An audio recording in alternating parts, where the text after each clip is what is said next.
Hi, everyone from Lolo, Montana. It's Suzanne Miller, and we're going to be talking about tall tales from life's trails.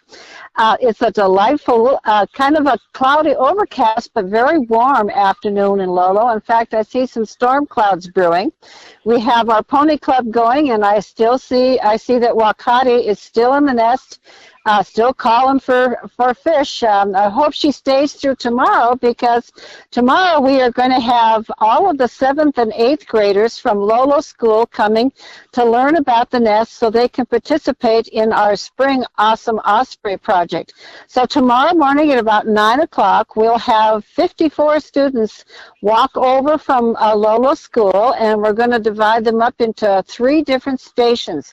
One group will meet down by the river and hopefully see one of the osprey fish.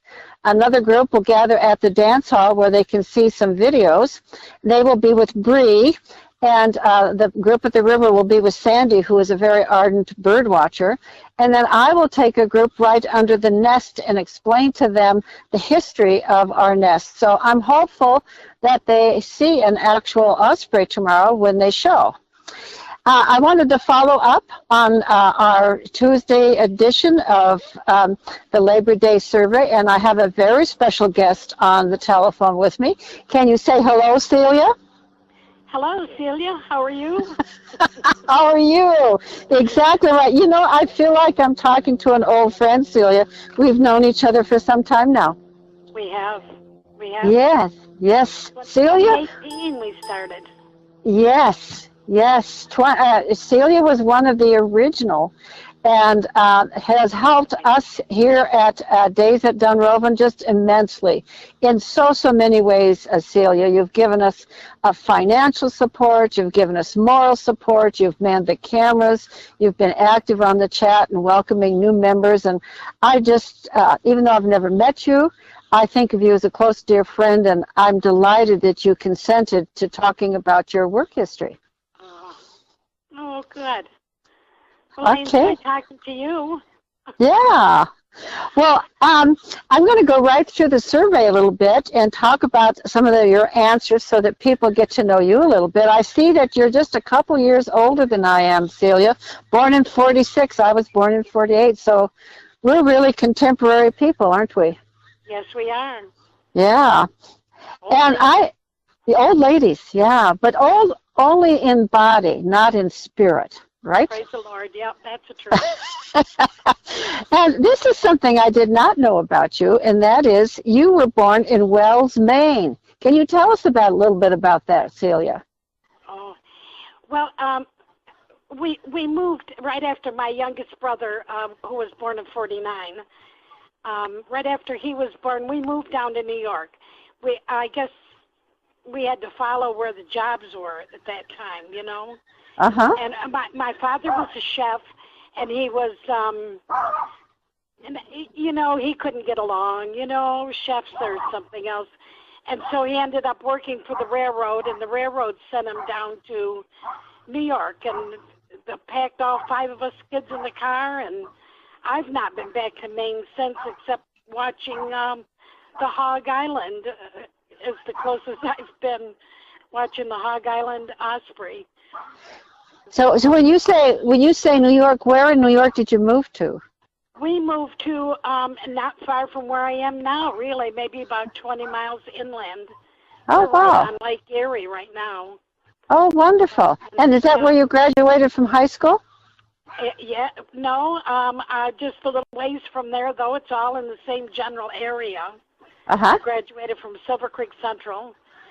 And, you know, baby boomers, we were like the biggest class ever, you know. Oh, yeah, yeah. And I think it's gone downhill since, you know, we were so important to us kids. Have you ever gone back to a high school reunion, Celia? No. No, I went back to one, just one. And I regretted going, frankly. Yeah. Well, you know, it was crazy. We moved to Silver Creek. I was in 9th grade, and we didn't live in town, and you know the townies were very cliquey, you know, and they are to this day. I get emails from them once in a while, and it's all about them. They really don't care about anybody that didn't live right in town. So, but I've managed to live very well without them. So I'm Yeah. about it. Yeah. Yeah. Okay, and I noticed that you said that your first job was picking potatoes for a neighbor. So was that in upstate New York then? Yes, it was. It was in a little tiny burg called Forestville, New York. We lived up on Ball Hill. There was nobody around us, and the neighbor, he would come and get us after school, and yeah, he ran the machine through first that uncovered the potatoes, and then we picked them into the bushel baskets. And you say we, so he had a little crew. He had a crew of youngsters, and it says your first job was around 12, so you were like a sixth grader, and Yes. Going out there picking potatoes. You and other sixth graders, is that right? Yeah, no, me and my siblings. Okay. Yeah, and I might have even been younger than 12. I was trying to think.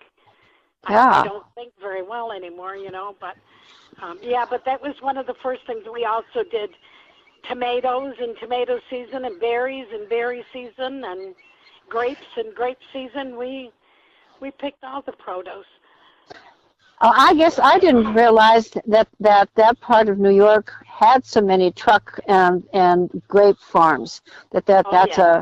I see. Yeah, a lot of agriculture. And were you paid by the piece because you answered? Well, I asked, what if anything, did you learn from your first paying job? And you said the harder and the faster you work, the more money you get. So you must have been paid by the bushel. Yes, we were probably a whole nickel a bushel or something, Yeah. I'm sure it wasn't very much. Yeah, but that's a good lesson, though, isn't it, to learn? Yeah, it was. Yeah. I think it did me in good stead, yeah. Yeah. Yep. And then when I asked you what you most enjoyed, I have to say that I really loved your answer, Celia. And it does ring true for you, knowing what I do know about you. And you answered saying, I took care of mentally handicapped adults in my home, called it family care. Every day was a new day. And my little boy, you must have had a child at that time. When you say my little boy, was that your boy or somebody who was taken care of? You were taking care of. My son. Your son, yes. So he participated. And what a good thing to teach your child. What a good thing to teach your son. It wasn't all fun and games, but it was lots of rewards, and you often experienced love with the people you cared for. And you've been a caretaker, have you not? You've taken care of a lot of people, haven't you, in your life, Celia? Yes. Yeah. I worked for 20 years at the state hospital taking care of people. And when I had my son at 40, I vested my rights and took care of the handicapped people for another 20 years. And you did that mostly at home with your son? And at home, yes. Yeah. And this is at home.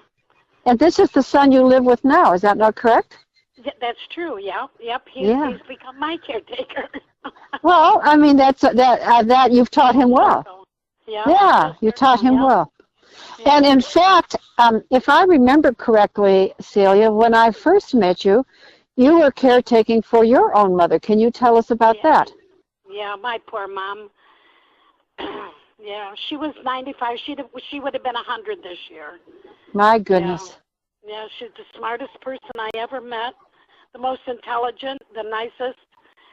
Boy, she had some sarcasm in her, though. Well, we all have to have a little twist in there, don't you think? Yeah. She was about the best. But she broke her hip. We were in Texas, and she broke her hip, and there was just no way to take her to my daughter's house. So we had to put her in a nursing home. Saddest thing ever happened. Yeah. And this was in Texas, wasn't it, Celia? That was in Texas. Yep. That was very hard. Yeah. It's hard to put your parent in a nursing home anyway. Yes. But I mean, and not that my daughter wasn't, because we were only just staying with my daughter. Right. Yeah, but at some point, though, some aspects of caring you just can't do at home. And, No, yeah, my father, had Alzheimer's. And yeah, my mother cared for him very near. I brought them here to the Missoula area so they could be near us and I could care for them. And I offered to have them live here. And in fact, that kind of got Dunrovin Ranch started. We bought this place in part because it had a place where we could create a second apartment, and I had that in mind for my parents. But my mom didn't really want that. She wanted to live in an assisted care place in Missoula, and then I happened to find a real good one that had an Alzheimer's unit, so when my father got to the point where he just couldn't be at home, he moved there, and my mother lived right next door, so it was very nice. oh, for heaven's sake, yeah, that is good. Yeah, that worked out real well, but it was sad nonetheless. Yes, yep, It's a hard thing to admit, isn't it, when you get to that point where you have to admit that you have to let go. It's yes, difficult. yeah, Yeah. So, please elaborate on the job that you least liked, which you said was a month at a wire tie, geez. and you said no idea what. Yeah. And there were little springs. If you put your finger and your thumb together, any of your fingers, that was the size of the little wire.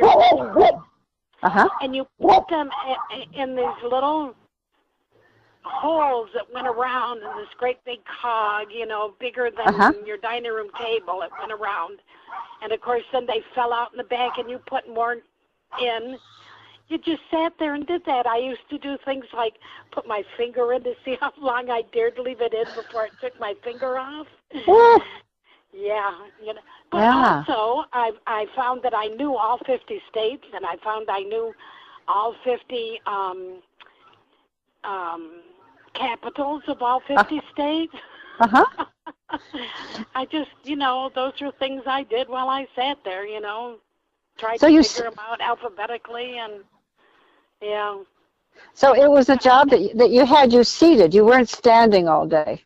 I was seated, yes, but it was just so boring. It was unbelievable, and I didn't know why I was doing it. What are they going to do with these? Yeah, nothing. Yeah. It would have meant a lot more had you known what part of the big puzzle you were doing. Yeah, it might have been better. I don't know. It was just plain boring. Yeah. 20 pounds.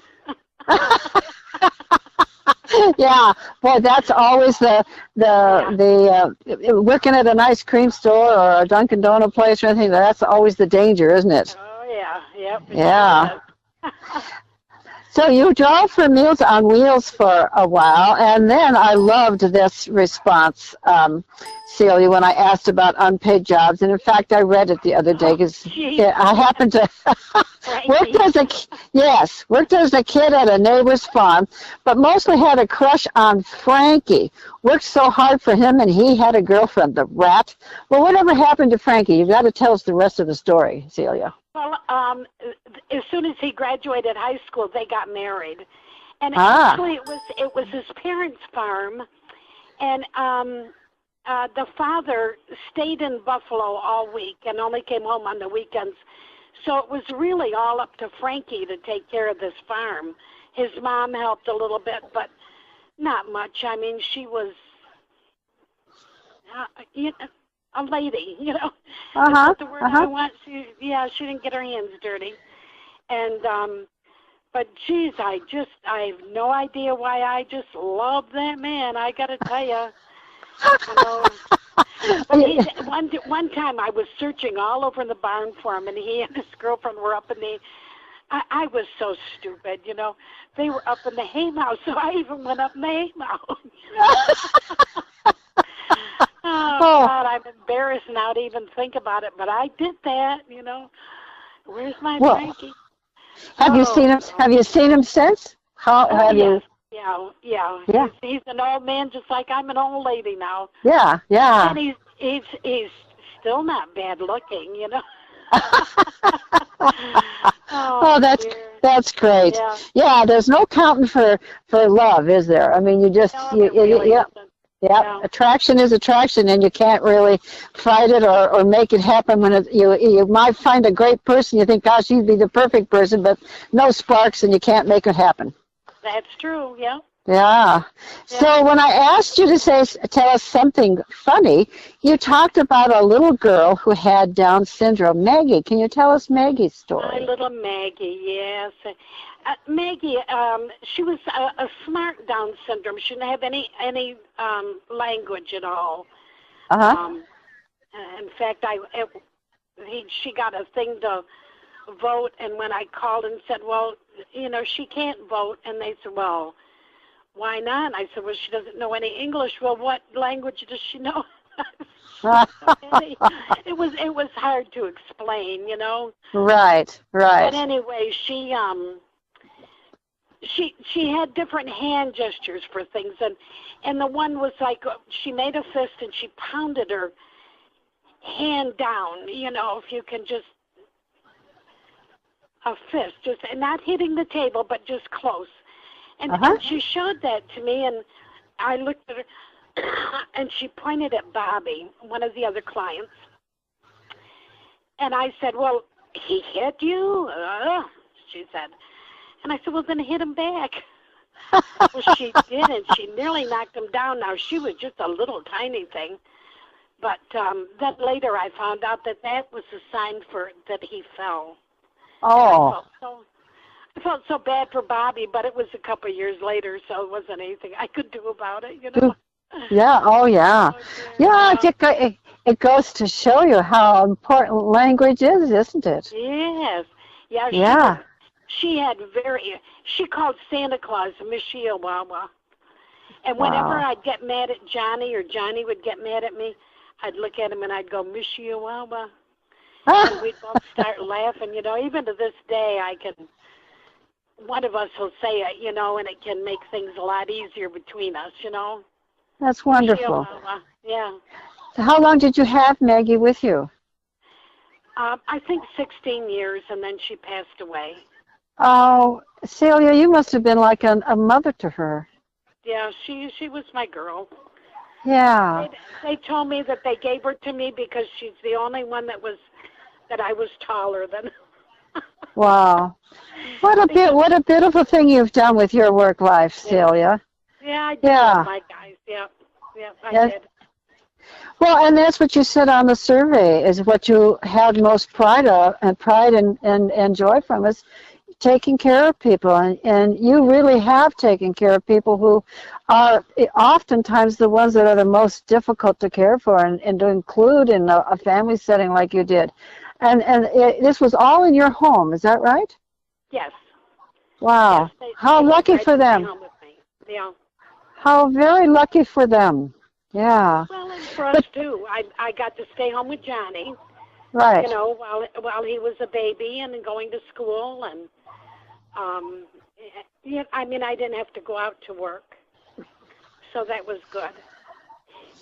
That's wonderful. I think that the people you cared for were very fortunate, and so were their families to have had you in their lives. You did also, you mentioned, work at a mental hospital for 20 years, and including with a lot of geriatrics, which gave you some back problems in terms of lifting. Is that right? Oh yes, yeah. And then you told me that there was one time you got boxed in the ear by a woman. Tell us about that, Celia. Well, and the funniest thing is her name was Cecilia. Oh wow. And she was about 1.5 feet taller than me. I am 5 foot tall, but barely, But she said to me one day, she leaned over and she said, AFL-CIO. And I said, what? And she said, AFL-CIO. And, of course, I was totally disarmed. And her hand came up and she slugged me right in the ear. Oh my goodness. And got your ear. Wow. Yeah. It was kind of a shock, Yeah. Did your ears ring? The only time I ever got hurt by a patient, plenty of employees got hurt by patients, in a mental hospital. It's the only time I was ever hurt. I'm going to interrupt our talk here for a minute to save some poor soul from Cola. Cola, come here. And now, if everyone's watching on the camera, Cola has a new cast on his leg. I don't know if they can see on camera here, but I'm going to interrupt. I'm going to interrupt our story just because last Friday, the family noticed that he was carrying the leg that he had broken. No bark. The leg that he had broken a little bit differently again, and so I texted my vet, and he said, "Well, bring him in."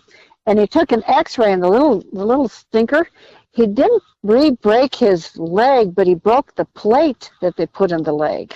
Oh no! Yeah, and so the vet put out a new cast on him. And we're not sure what the next deal is. And I texted my vet again today because he was sent the radiology to the orthopedic surgeon and hasn't yet heard back. So I'm not sure what's going to happen with Cola's leg, although the bone itself is healing quite well. Cola! Hey! We're having an interview over here. Come here, Cola! Oh dear, somebody's going to have to go and get him. I should never bring him outside when I'm doing one of these things. There goes Jake, looking for... This is the way it goes out here, Celia. There's nothing you can plan that doesn't go awry in some little way. Well, of course, Of course. That's sort of the fun of being out here, is that, no one's in control, least of all the people. That's for sure. Well, Celia, tell us about your Labor Day memories. You had picnics too, and so did my family. Tell me about your Labor Day picnics. Just picnics. I mean, we'd go to, we have a state park called Allegheny State Park. Down outside of Salamanca. I don't know if you ever heard of Salamanca or Olean. No, I haven't. Southern tier of New York. But anyway, we would go down there and, the family would kind of get together and have a picnic, and then we'd all go home. I don't recall any real special whoop-de-doo over, Labor Day. Not right. Like Memorial Day. There was always a parade for Memorial Day. Right. But, was it just your nuclear family, or did you have larger family that you gathered with? I mean, cousins and things of that nature. Oh, cousins and things. Fun. I don't recall ever doing anything special, Uh-huh. As kids, my mom and her sisters were very close. And that's we did great. A lot of things together as cousins, yeah. Oh, that's fun. That's like having an extra set of siblings, isn't it? Well, even better, because then you could get away from them. That's right. Better yet. Well, they're like grandchildren. That's right. Grandchildren better than children, right? Exactly. you can hand them off to their parents. Send them home. Well, Celia, this has been really fun. Is there anything you'd like to ask me about my work life? I'll turn this around. Has to be my work life now, Celia. You can't go asking about my marriage. By the way, now that I touched on marriage, my husband and I celebrate our 50th anniversary on Saturday. Oh, Lord, amen. Congratulations. Thank you. Yeah. Yes, yeah. Yeah. And as you know, that's not an uninterrupted 50 years. It's the 50 years of our first wedding. We had 2 weddings. Oh, yes. Yeah. Yeah. Okay. So do you have any questions about my work life? Oh, I don't think so. I think you're way too smart for me to know much of anything about what to ask you. Well, I don't think that's true at all. I mean, I've done my share of jobs like you have. I've done babysitting, and and I've certainly done, washing dishes and all of those things that young people do. All my life I've, worked in things outdoors. But I really do think it's a wonderful thing that our country stops for one day a year, and thanks to people who really do the hard labor to make everything go. People like your father in the railroad, and people like you who are taking care of other people. I mean, this is important, and it's just an opportunity to kind of get to know each other in a different way. So I really appreciate your participating. Well, I appreciate being asked, and I'm so happy to talk to you, Sue. Well, and likewise, I feel a real sense of camaraderie with you, and it's easy. You're easy to talk to, Celia. And by the way, I someday, meant that the first time I saw you was 2012 on the camera. You were walking towards the barn, not 2018. Yeah, 2012. I used to feed the animals myself every morning. I think everybody, in those days, I did it all myself. That was before my bionic knee and all these other things. But, yeah, I loved that part of the day, and I hope to get back to it at some point when I have a little more time. I love that. I love that work. I love physical work. Physical work is very rewarding in my mind. And being outside, Yeah, exactly right. Well, you're a gem, Celia, just a gem in a lot of ways, and I really do want to honor the hard work you've given to everybody in taking care of so many people. Thank you. Thank you for that. Well, thank you. And I'm going to close by going back to where we talked last week, and I think it was you, in fact, Celia, that when I was talking about my morning walks, you reminded me of the time that I ran into the piano. And I don't have the computer in front of me, so I'm going to have to rely on Jake to tell me. Are you still on there, Jake? Can you talk to me? Can you talk to us? Okay. Will you put the first slide on? And then, okay, so you're going to tell me that the slide, when the slide's on? Okay, so the slide is on. Well, I found the piano on January 12th, 2015. And the first slide is the area near the river. I was just walking to this area, which is someplace I walk to all the time, every morning. And as I approached it, I saw a piano. So you can go to the next slide, Jake. And you can see this upright piano stuck in the snow along the Bitterroot River. And you can imagine my surprise, because I had been there just the day before. Now, the snow that you see was freshly fallen, and it just amazed me. All of a sudden, a piano out of nowhere along the Bitterroot River. It certainly didn't float up. And so I got closer. I went closer to it. Next slide, Jake. And I saw a stump there used as a piano stool. And I thought, my goodness, what on earth could this be? It was a real mystery to me.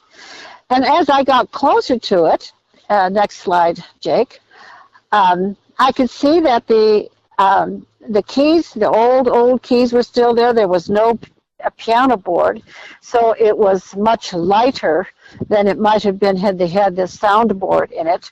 But it was just an old, empty, upright piano, and I could not imagine why that piano was there. So in the snow, I traveled backwards on some tire tracks that left a little bit of a depression in the early snow. I mean, it was still covered with snow, but you could tell that a car had driven up to the piano. So I followed those back, and they went to a gate on my neighbor's property. And so I then came home, and I called the neighbor and asked them, I said, well, I see that there were tracks going to your property and that led from this piano. Could you tell me the story of the piano? And they said, well, yeah, there's this young man here in Lolo who loves music. And he's a senior graduating from Valley Christian School and wanted to have his senior photos taken with snow on a piano. And so he'd been watching the weather forecast for a snowy night. And he and his friend got a pickup truck and loaded this old piano. He'd been looking for one, and I'm not sure exactly where he got it, but he'd been scouting for just the right piano that he could get into his truck and take down to the Bitterroot River in the snow so he could have his senior photos taken there. So if you go to the next slide, Jake, and these are some of his senior photos. This is the young man. His name was Joseph Bruce Mycroft. And he was just the most delightful guy. I called him up and I said, gosh, I'm intrigued by your piano photos and I hope you'll give me some. So he gave me some, and then he told me he was a singer and a songwriter. So I asked him to come to Dunrobin and to sing a song, and he did. And beautiful. He did a gorgeous job, and ultimately he wrote and sang a song about Ozzy Osbourne. And unfortunately, and I can't believe I did this, but when I changed computers, I lost that song. I lost the recording, and I looked all over for it this week, but was unable to find it. So here's the picture of him at the piano, and then the next photo shows him with a guitar. He not only played the piano and sang, but he played the guitar. And you see, there's some more close-up photos. The last slide has got 2 close-ups of him. And I thought I'd just read what he had written about himself, a really fine young man. And I think this really does go along with this whole session that I'm trying to create here of tall tales from life's trails. This was a wonderful tale from my life's trail, and I clearly one for him too. And he wrote, Joseph Mycroft was born June 12, 1997 in Kalispell. He came home to a brother 13 months older than him, Matthew Isaac. Practically twins, even though in looks and personality they are quite different, they have grown up as best friends. His parents, Bruce and Charmaine Mycroft, had been married 15 years before his arrival, and his father only lived 3 years after his birth. A sensitive child, he talks about himself in the third person, you can tell here. A sensitive child, he always loved animals and connecting to the important people in life. He has taken an interest in studying animal field guides, sports, music, and serving others. Homeschooled until entering Valley Christian School as a high school freshman in 2011, Joseph will graduate on May 17, 2015. Involvement as math teacher's aide, music leader, and vice president for the student leadership and a member of the National Honor Society helped develop his leadership skills. He also played team sports, soccer, and tennis, and participated in backpacking and road biking trips with his mentor and peers while attending Valley Christian. A major accomplishment was playing baseball with the Lolo Little League for 10 years. He sang in the choir, did voice and guitar lessons, and was inspired by Joseph to write and perform his own music. Although he's only playing the guitar for approximately a year and a half, he hopes to compile a CD along with his brother within a year of high school graduation. His mother remarried to David Proctor. At the tender age of 6, he was able to look up to this new dad along the way.